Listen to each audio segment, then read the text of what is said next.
The words and concepts we will be discussing this week are fairly subtle in nature and may or may not have been on the front burner when you started thinking about research and your doctoral program. But I think that both concepts need to be well understood, as a great deal of this underlies research in the modern world, and we need to get everybody on the same page in thinking about research. Since 1962, when Thomas Kuhn first associated the word paradigm with his conceptualization of the process of change in science, there has been an enormous and ongoing debate on the topic.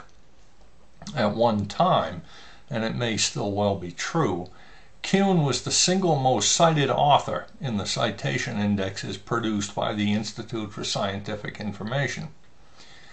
Certainly generations of PhD students and no few master's students have read the book and debated the contents thereof at some length. You'll get my take on paradigms in the textual part of this week's material. Keep in mind that I may be wrong. Paradigms, in the strict Kuhnian sense, are at least fairly easy to understand, particularly in the hard sciences. The difference between an Earth with a solid crust and an Earth with a crust composed of giant floating tectonic plates is a fairly easy distinction to get across. With the notion of cultural hegemony, advanced by Antonio Gramsci, we get into a rather more murky area.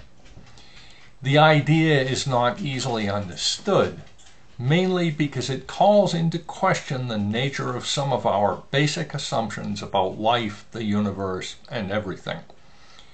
If your basic assumption is, well, this is the way the world is, it's very hard to frame research questions or conduct research that run counter to those basic assumptions.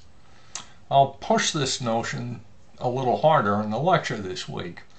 As an example, the American reluctance to deal with issues of social class are definitely a part of our hegemony at work.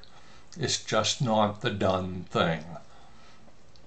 The idea of cultural hegemony has been tremendously powerful in the social sciences and in education, for reasons that will become clear after a while, particularly among the more theoretically inclined practitioners thereof, but since Gramsci's writings started getting translated and published in the 1970s. The literature dealing with hegemony is a good deal more diffuse and not always as easily identified as the Kuhnian stream.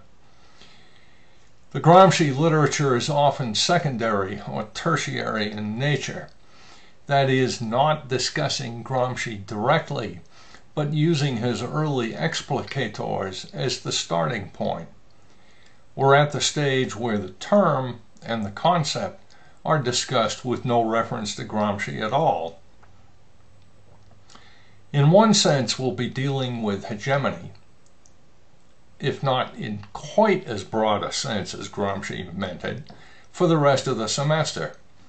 Philosophy of research, after all, is just another way of trying to get a handle on whatever intellectual hegemony under which we operate. Budd, Wiegand, Reber, etc., etc., etc., all and many others that you're reading are addressing the issue of the way we look at the world and the way in which we conduct research. Foucault and Bourdieu come along from a somewhat different perspective that we'll find interesting. And later on, I'll introduce you to some more French folk who've certainly influenced the way in which I look at history. On to the lecture.